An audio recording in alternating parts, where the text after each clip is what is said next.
Señor presidente, la Cámara de Representantes conformó en el mes de mayo de 2010 una comisión especial denominada de adicciones y su impacto en la sociedad uruguaya, que no tenía al principio fines legislativos, sino que se aprestaba a informarse, a estudiar, a analizar las situaciones de adicciones en la sociedad uruguaya y, por supuesto, que informar a la Cámara para tratar de encarar una política nacional en la materia.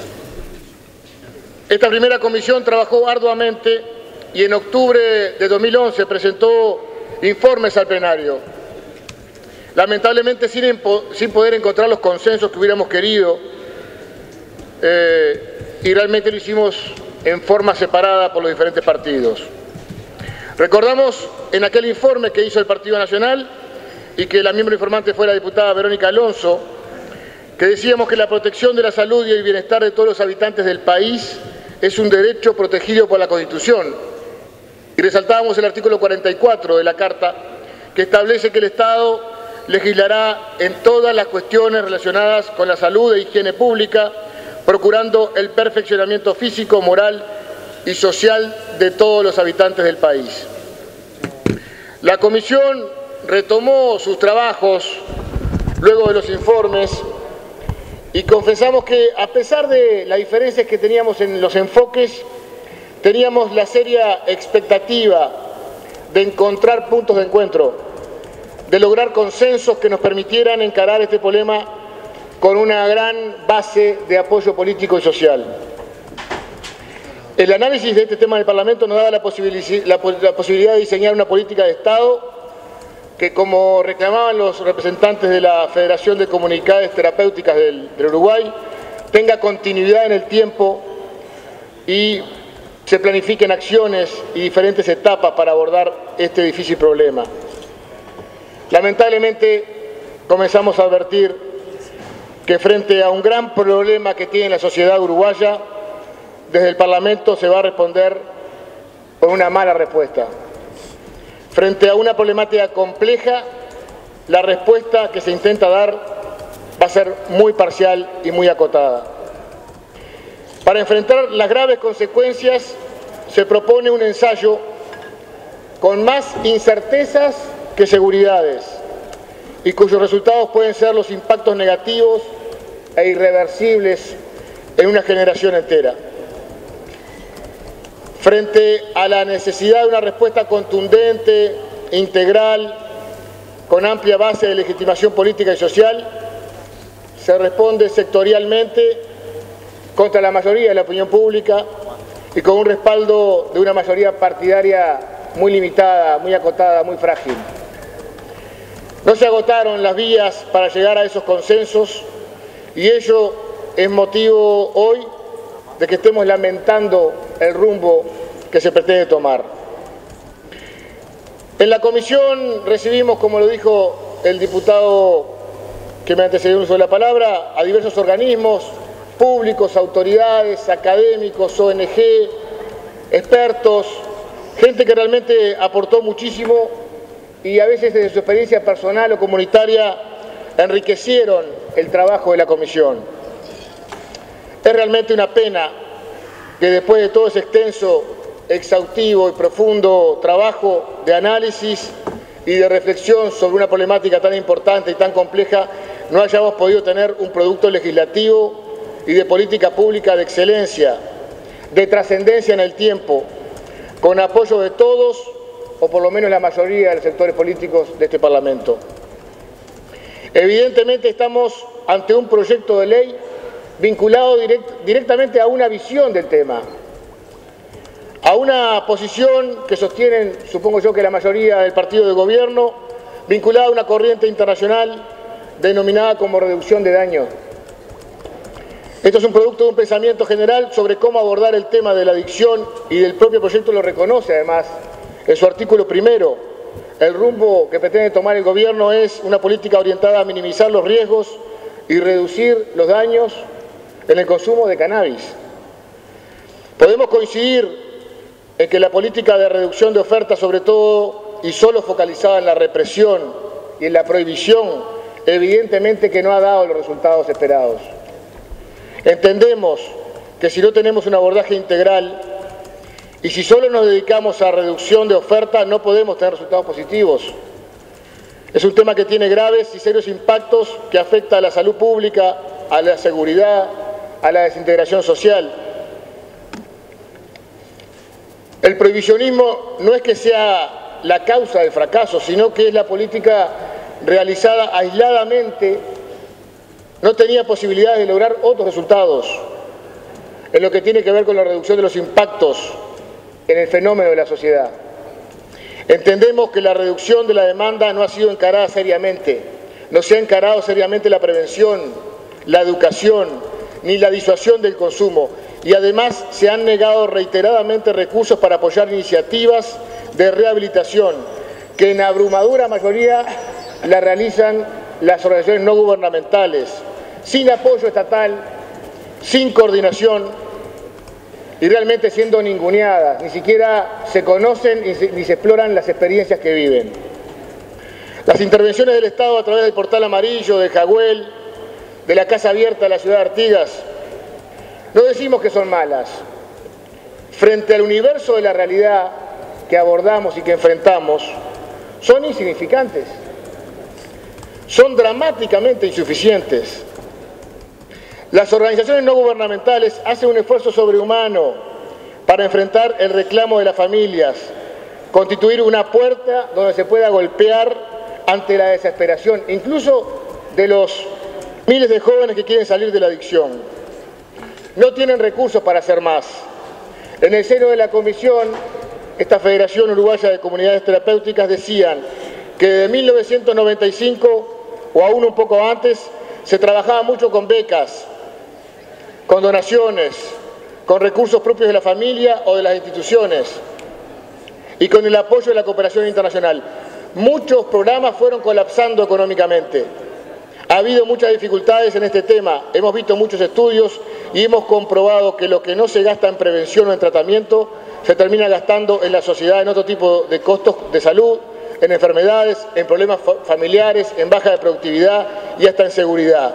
Y agregaban que por diferentes convenios habían alcanzado a cubrir el costo de aproximadamente un 20% de las personas que pueden acceder a estos servicios.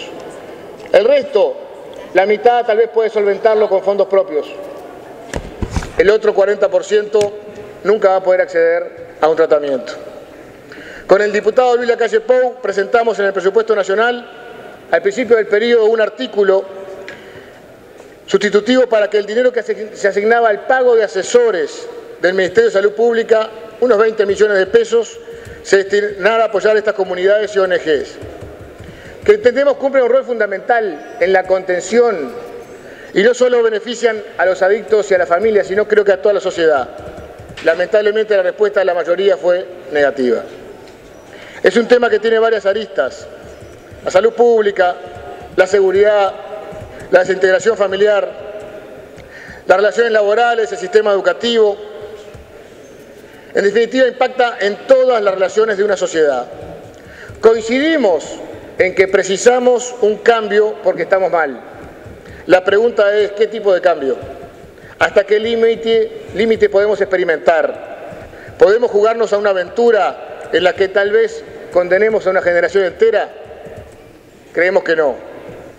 El camino correcto debería, en primer término, respondernos con una política integral, con medidas integrales o sectoriales, pero coordinadamente como parte de un todo. Una estrategia de abordaje integral que hoy falta y lamentablemente resulta evidente que por esta vía no vamos en ese camino.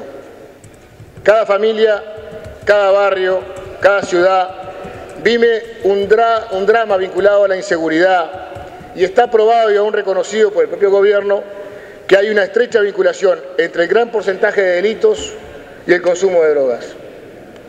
1 de cada 4 jóvenes infractores tuvo conductas delictivas relacionadas con el consumo de drogas, según consigna el informe presentado por el Observatorio Uruguayo de Drogas de la Organización de Naciones Unidas y de la OEA en el 5º informe conjunto del año 2010.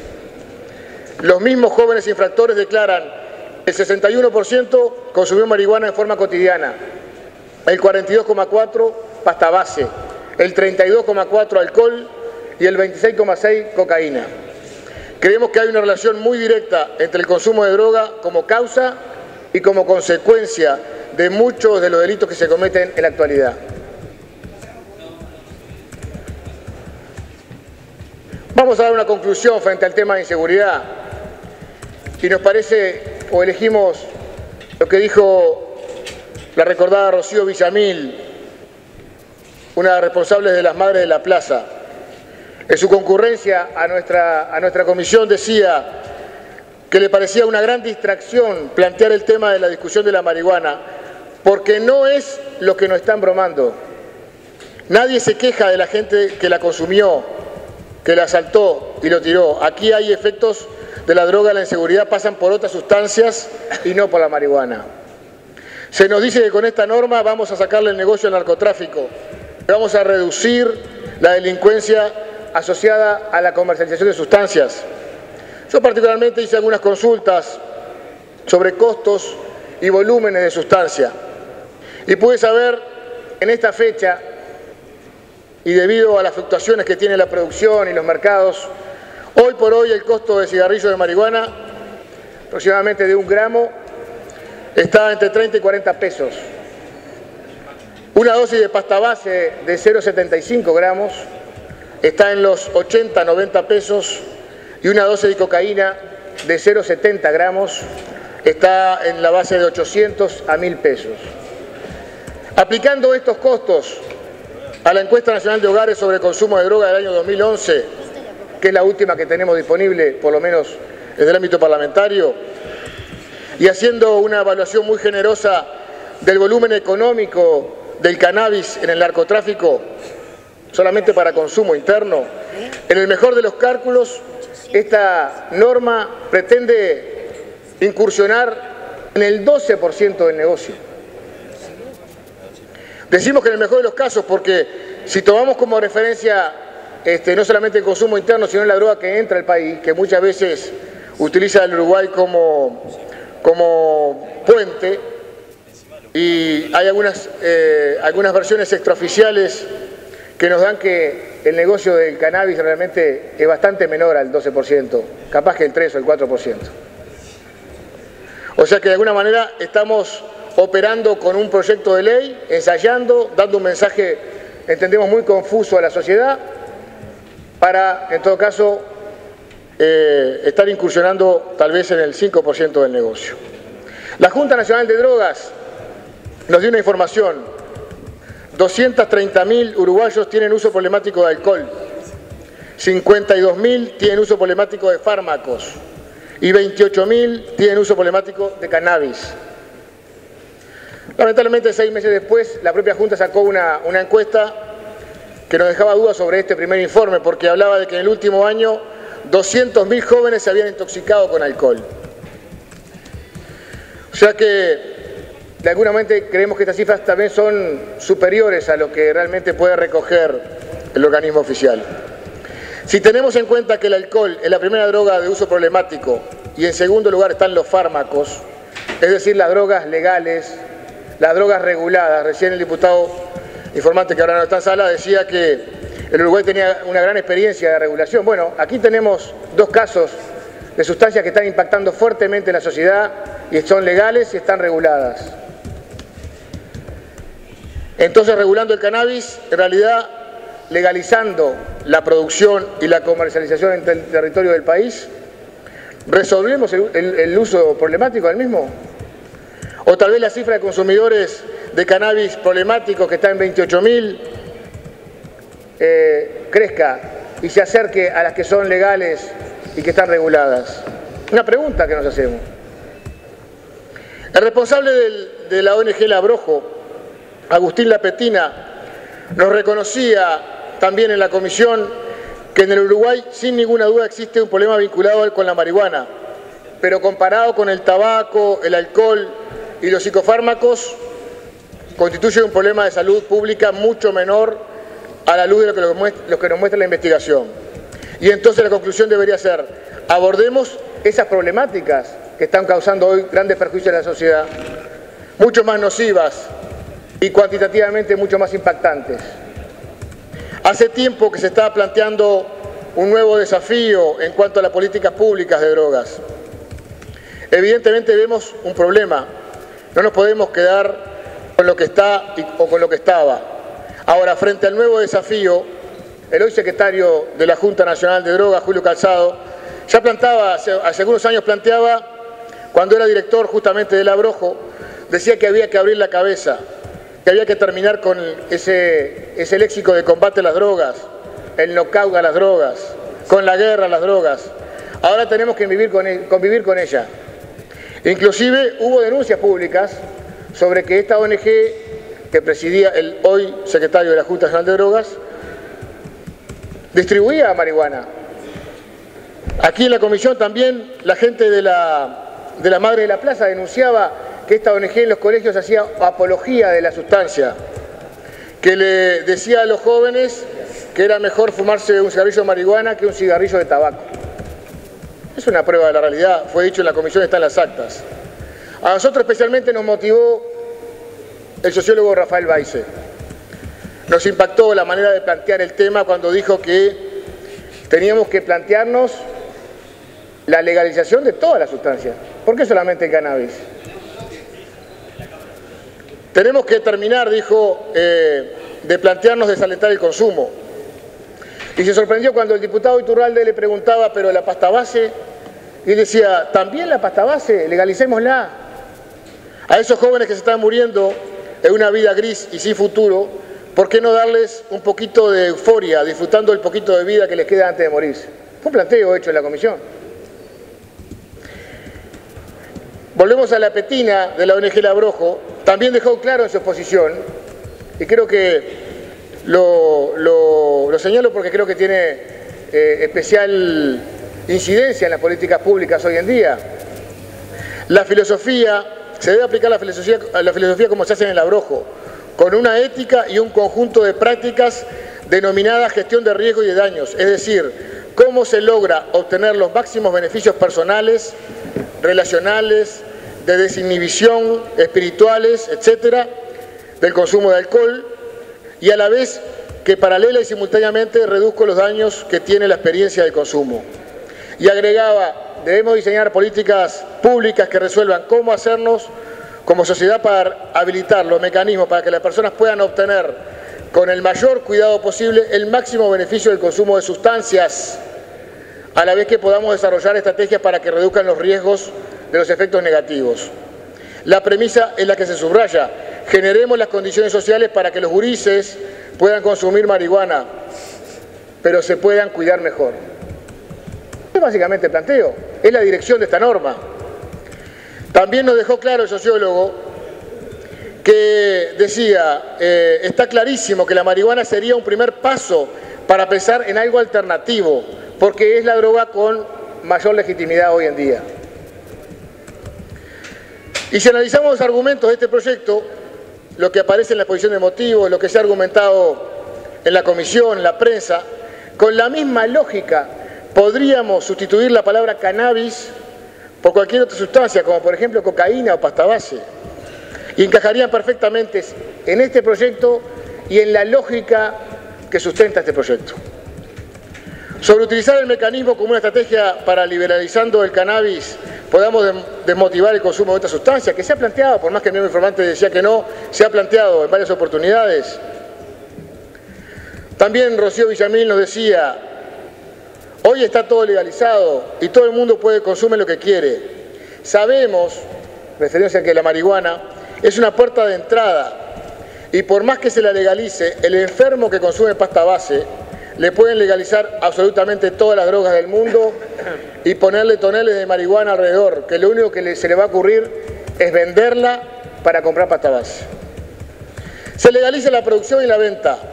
No tengamos miedo con las palabras, a no ser que tengamos un propósito de marketing con el tema de la terminología.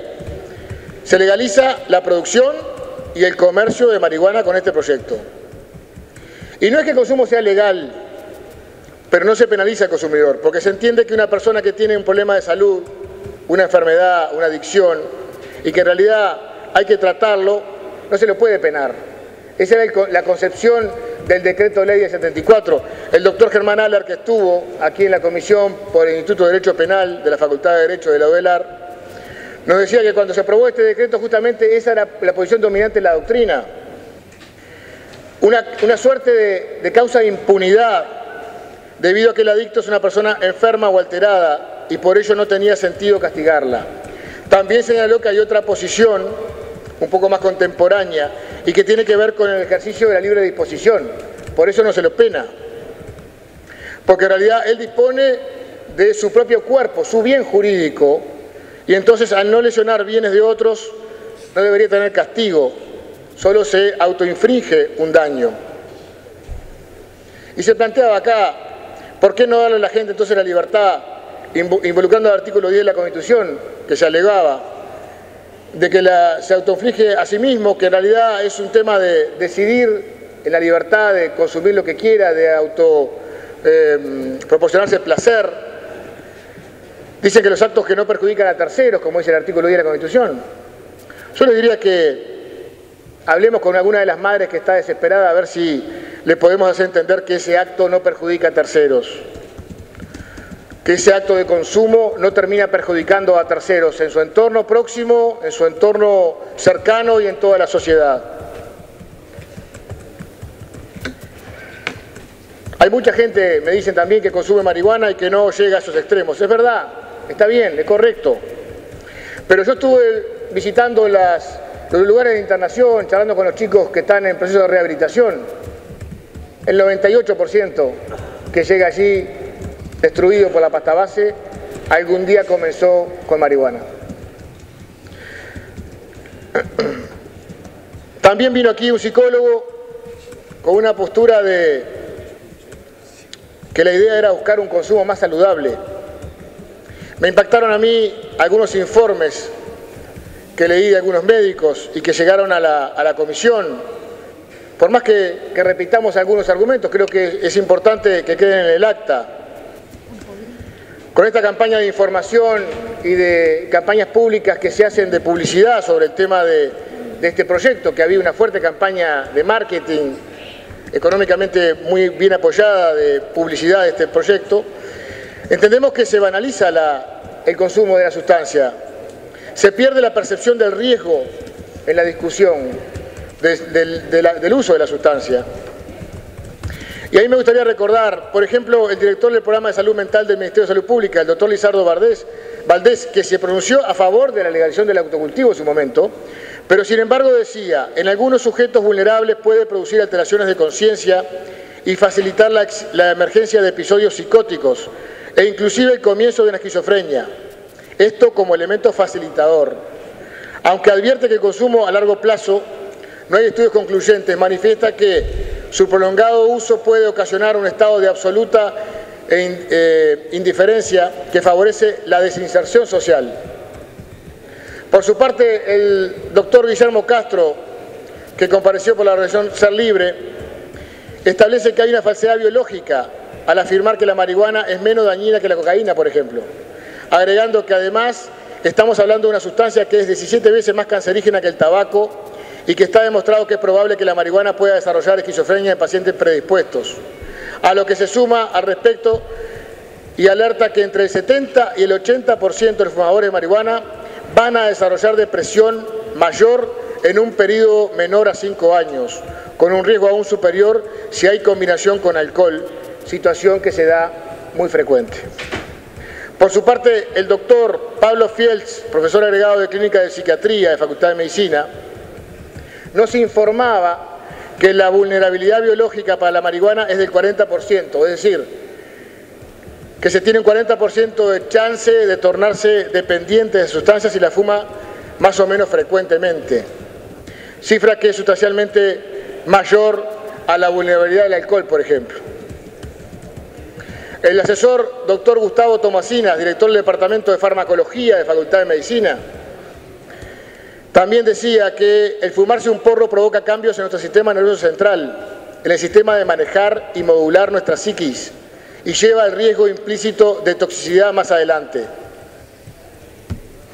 Respecto a la banalización que existe hoy en nuestra sociedad frente a este tipo de sustancias, Este catedrático decía: como sociedad teníamos la idea de que no pasaba nada con fumarse un porro, pero ahora empezamos a tener la idea de que sí pasa.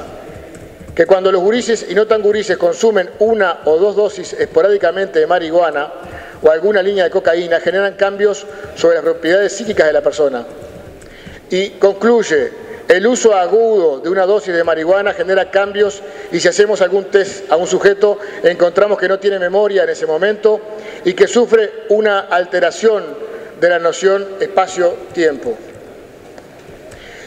Por la Cátedra de Oncología, también de la Facultad de Medicina de la Universidad de la República, concurrió la doctora Lucía Delgado y nos informaba que la combustión del cigarro de marihuana produce carcinógenos, algunos de ellos a veces más niveles superiores que la combustión del tabaco. En consecuencia, podría aumentar el riesgo de ciertos cánceres. Y haciendo referencia a estudios de laboratorio y clínicos, concluyó que es muy probable que el cannabis aumente el riesgo de cáncer de testículo y en estudios el riesgo relativo varía entre duplicarse o triplicarse ese riesgo, agregando además que triplicaría el cáncer de próstata y también el cáncer de útero. Se ha hablado también de los valores. Y hay un estudio, que yo no voy a leer todo, pero hace una referencia muy importante al tema de una investigación que obtuvo el Premio Nacional de Medicina, que también estuvo en la comisión, que analizó a los jóvenes, a 1000 jóvenes de la zona oeste de Montevideo que están en el sistema formal de educación, y hablaba sobre los impactos que tenía el consumo de las diferentes sustancias, y en particular también del cannabis. Por ejemplo, en la relación de los jóvenes con el delito, con la violencia, con la meritocracia, a dónde pretendían llegar los jóvenes que consumían y los que no consumían. ¿Cuál es su expectativa de terminar los estudios o de conseguir un trabajo? Algunos datos impactantes que para muchos jóvenes el modelo era el narcotraficante del barrio.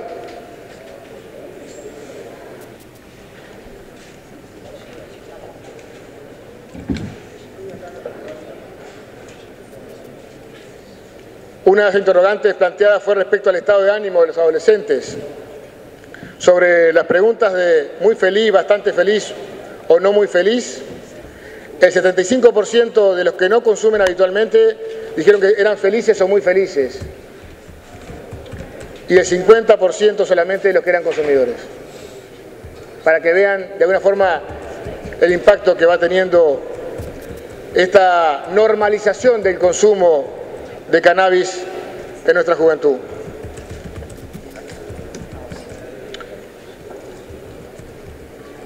En cuanto al tema de la comercialización,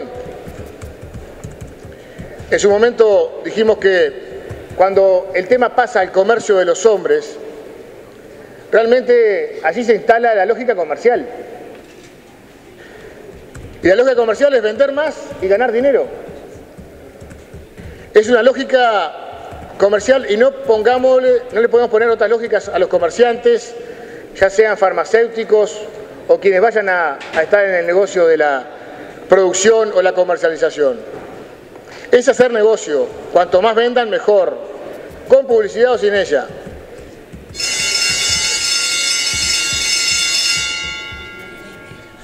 Gracias, presidente. Con precios altos o con impuestos, esa va a ser la lógica. Y nos preguntamos cuál es el centro del tema de este debate, o cuál debería ser el centro. ¿Cuál es la prioridad que debemos tener como representantes de la sociedad frente a un tema que nos está afectando gravemente como sociedad? ¿Cuál es el bien tutelado aquí? ¿Es la libertad? ¿Es el placer? ¿O es la salud? ¿Es el mejor desarrollo del ser humano para el futuro? Yo personalmente pongo al ser humano en el centro, a ese niño, a ese adolescente o joven que puede ser cualquiera de nuestros hijos. ¿Qué estamos arriesgando con esto? Creo que estamos arriesgando mucho. Tengo la sensación de que estamos jugando con fuego, señor presidente. Y lo digo con todo respeto, creo que siempre me he dirigido a los miembros que están en la otra posición con cierto respeto y cierta consideración por sus planteos y por sus fundamentaciones. Pero tal vez estemos pensando que puede ser una salida para cambiar la realidad y lamentablemente nos estemos enterrando en una realidad peor. Lo que pasa es que debemos estar dispuestos a enterrar una generación y después darnos cuenta de que nos equivocamos, de que no vamos a terminar con el mercado negro, que va a seguir existiendo, que van a jugar con los precios y con las sustancias, y que vamos a ver que se va a dar un aumento en el consumo. Entiendo yo que se va a dar un aumento en el consumo, y que tal vez dentro de 2 o 3 años no estemos hablando de 26.000 consumidores habituales de marihuana, sino que tal vez de 100.000 o de 200.000. ¿Y ahí qué vamos a hacer? ¿Cuál va a ser nuestra respuesta de lo que hoy dijimos o lo que hoy votamos? Tenemos el derecho a ensayar este proyecto, estas políticas llenas de incertidumbre, cuando el resultado y consecuencia negativa de las mismas está medido en vidas humanas, en seguridad, en salud, en integración familiar. Creo que no. La Constitución de la República dice que el Estado combatirá los vicios sociales. ¿Lo estamos combatiendo con este proyecto? ¿O estamos flexibilizando las normas?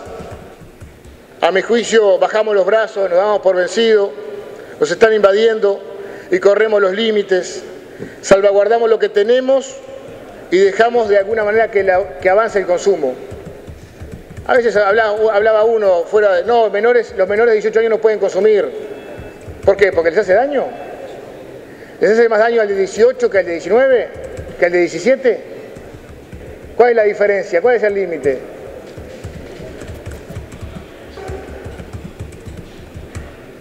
Yo creo que de alguna manera estamos cerrándole el foco a la discusión. El problema no es quién vende o quién produce. El problema es que consume y consume mucha gente.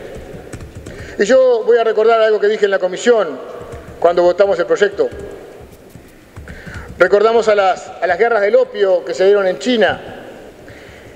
Y me acuerdo, uno puede estudiar revisando la preocupación del emperador del momento, que decididamente preocupado por la salud de los súbditos y no por el negocio. No quería producir opio en China, quería impedir que el Imperio Británico siguiera introduciendo esa droga que estaba autodestruyendo a sus conciudadanos. Y en una carta que le escribe el ministro encargado a la reina Victoria señala: existe una categoría de extranjeros malhechores que fabrican opio y traen a nuestro país para venderlo, incitando a los necios a destruirse a sí mismos, simplemente con el fin de sacar provecho. Ahora el vicio se ha extendido por todas partes y el veneno va penetrando cada vez más profundamente. Por este motivo hemos decidido castigar con penas muy severas a los mercaderes y en fin. Y en lo sucesivo, todo barco extranjero que llegue con opio a bordo será incendiado. Esto fue escrito en 1839. El emperador no quería cambiar de manos el negocio. Había visto preclaramente que el problema estaba afectando a su gente, a su sociedad. Y quería impedir el consumo e impedir la generalización del mismo. Y para eso tenía que matar en la fuente. Sería bueno que nuestras autoridades tuvieran la determinación de combatir el avance de los venenos que envician y destruyen a la sociedad, abandonando la idea esta de controlar el negocio a partir de la producción y comercialización, que no tenemos ninguna duda será una promoción del consumo, necesariamente. Se trata de cómo abordamos un problema que hoy está impactando muy fuertemente a la sociedad. Al principio dijimos que estaban las sustancias lícitas y las no lícitas, y que también debíamos discutir otros temas. También hay diferentes tipos de adicciones, y no solamente a sustancias, sino también a prácticas. Lamentablemente el Parlamento entendemos que ha perdido el tiempo durante más de un año discutiendo este proyecto, en vez de abordar los temas graves que sabemos que existen y que en la Comisión de Adicciones tuvimos clara prueba de que están presentes, impactando y destruyendo la base de nuestra sociedad. El artículo 10 establece la libertad y expresa que estarán exentas del poder de los magistrados aquellas conductas que no afecten a terceros ni el orden público.